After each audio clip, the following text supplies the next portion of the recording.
پتہ اس وقت انگلینڈ کے اندر ایک اب نیو مسلم تو نہیں ان کو کہنا چاہیے، ان کو 10 سال سے زیادہ ہو چکے ہیں مسلمان ہوئے، عبد الرحیم گرین اس وقت ٹاپ آپ سمجھ لیں سپیکرز میں سے ہیں مسلمانوں کے، انگلش میں وہ ان کے مختلف ٹاپکس پہ لیکچرز ہیں۔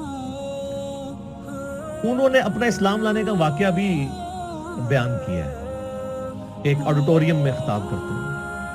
اس میں ایک بات انہوں نے بڑی زبردست کی، باقی آپ یوٹیوب پہ دیکھ سکتے ہیں۔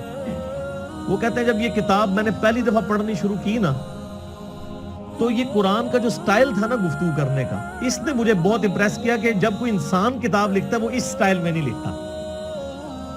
وہ کہتا ہے میں قرآن کے سٹائل سے امپریس ہوا ہوں کہ یہ گفتگو اس طرح کرتا ہے اور اس کانفیڈنس کے ساتھ گفتگو کرتا ہے کہ یہ کریٹر آف دا یونیورس ہی گفتگو اس طریقے سے کر سکتا ہے۔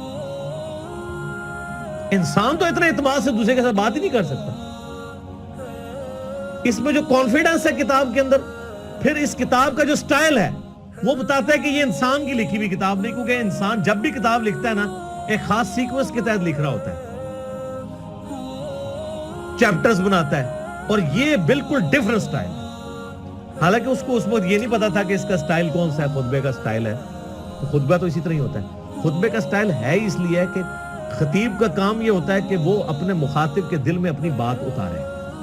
تو اللہ تعالیٰ اس کتاب کا خطیب بھی ہے، اور یہ کتاب اللہ کی صفت ہے، یہ مخلوق نہیں ہے، غیر مخلوق ہے، کیونکہ کلام متکلم کی صفت ہوتا ہے۔ میں پچھلے لیکچرز میں اس کو ڈسکس کر چکا ہوں۔ تو قرآن حکیم پڑھتے وقت یہ آپ نے ذہن میں رکھنا ہے کہ اس کا سٹائل خطبے کا سٹائل ہے۔ جب خطبے کا سٹائل ہے تو پھر اچانک اگر کوئی واقعہ آ جائے بیچ میں تو پریشان ہونے والی بات نہیں کہ اچانک یہ بات ہوتے ہوتے یہ بیچ میں واقعہ کیسے آ گیا۔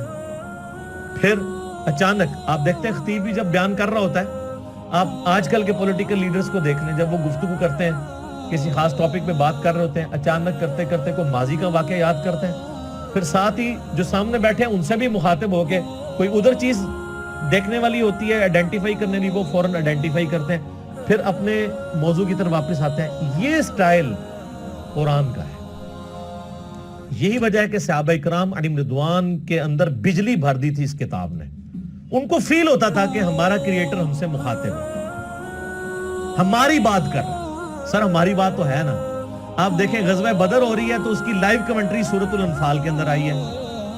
غزوہ احد ہوئی ہے تو 60 آیات مسلسل غزوہ احد میں جو مسلمانوں نے غلطیاں کی، جس کی وجہ سے اللہ نے جو فتح کا وعدہ کیا تھا پورا کرنے کے بعد اس فتح کو شکست میں بدل دیا۔ ایک ایک چیز ہائی لائٹ کی۔ سورہ الاحزاب کے اندر غزوہ خندق کی لائیو کمنٹری آئی ہے۔ اسی طریقے سے سورہ توبہ کے اندر غزوہ تبوک کی پوری ڈیٹیلز آئی ہیں، اتنی ڈیٹیل کے ساتھ نبی علیہ السلام کی مبارک زندگی کا آخری جو تھا غزوہ، کس طریقے سے مسلمانوں کو اس جد و جہد کے اندر گزرنا پڑ رہا تھا، منافقوں کو فیس کرنا پڑ رہا تھا۔ اہل ایمان اور منافقین میں فرق کے لیے وہ بہت کریٹیکل سچویشن تھی غزوہ تبوک کی، اور اس وقت بڑے بڑے جو اپنے آپ کو سمجھتے تھے ہم ایمان والے تھے، ان کے بھی پاؤں لڑکھڑا گئے تھے۔ ظاہر ہے وہ سپر پاور سے ٹکرانا تھا، رومن امپائر سے جا کے۔ تو یہ ساری کی ساری چیزیں آپ کو پڑھنے کے بعد آپ اس زمانے میں پہنچ جائیں گے، اور پھر آپ یہ فیل کریں کہ آپ اس زمانے کے اندر ہوں اور آپ کا رب آپ سے گفتگو کر رہا ہو۔ اب اس میں تو اسی طرح ہی ہوتا ہے نا، یا ایھا الذین آمنوا جب ہمیں کہا جا رہا ہوتا ہے تو وہ تو 1400 سال پہلے کہا جا رہا ہوتا ہے، لیکن ان میں تو وہ لوگ موجود تھے جنہوں نے وہ غلطیاں کی ہوئی تھی جن کی وجہ سے اللہ ان کو مخاطب کر رہا تھا۔ ان پہ اس چیز کی جو کیفیت طاری ہوتی تھی نا، وہ آج اس لیول کی کیفیت کبھی طاری نہیں ہو سکتی، لیکن اس کے قریب قریب ضرور ہے۔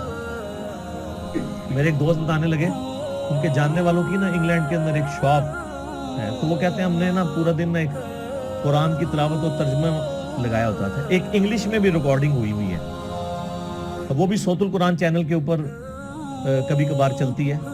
ویسے یہاں پہ جو رفاع یونیورسٹی ہے نا اسلام آباد میں، ان کا 24 گھنٹے قرآن کا چلتا ہے چینل، وہ آلموسٹ 3-4 دن میں قرآن پاک مکمل کر دیتے ہیں۔ تو اس میں ایک انگلش ترجمہ ہے، اس میں عربی کی آواز مشاری راشد کی ہے اور انگلش ترجمہ جو ہے نا وہ اتنی زبردست آواز میں ہے، جس کو انگلش سمجھ آتی ہے تو وہ لگتا ہے کہ خدا آپ سے مخاطب ہے اور آپ کے دل میں اترتا ہے. تو کہتے ہیں انہوں نے اپنی دکان پہ وہ ترجمہ لگایا ہوتا تھا. کہتے ہیں جب کوئی نان مسلم بھی کسٹمر آتا تھا نا تو وہ ایک بار ٹھٹک کے سننا شروع کر دیتا تھا، اور کئی کسٹمرز نے کہا کہ آپ اس کو بند کر دیں، کیونکہ اس کو سننے سے ہمارے اوپر اثرات ہو رہے ہیں. ظاہر ہے جب دنیا کی بے ثباتی کا بیان ہو رہا ہو، مرنے کے بعد جی اٹھنے کا بیان ہو رہا ہو، اللہ کو آپ اکاؤنٹیبل ہیں، پھر آپ اپنی مرضی کی زندگی تو نہیں گزار سکتے. میری خواہشات اور میری ذات کے درمیان سب سے بڑی رکاوٹ کون ہے؟ اللہ. اگر اللہ کو میں نکال دوں تو میں اپنی مرضی کی زندگی گزار سکتا ہوں.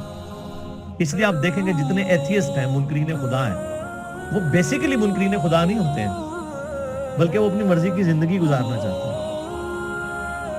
اس لیے پھر اس کے لیے پہلی شرط یہ ہے کہ خدا کو بیچ میں سے نکال دیں، ورنہ یہ تو ہر وقت لٹکتی ہوئی تلوار ہے خدا کا کانسیپٹ کہ آپ اکاؤنٹیبل ہیں کسی کو، آپ کی جواب دہی ہونے والی ہے مرنے کے بعد. تو یہ قرآن حکیم کا خطبے کا سٹائل ہے. یہ قرآن پڑھتے وقت یہ چیز ذہن نشین ہونی چاہیے.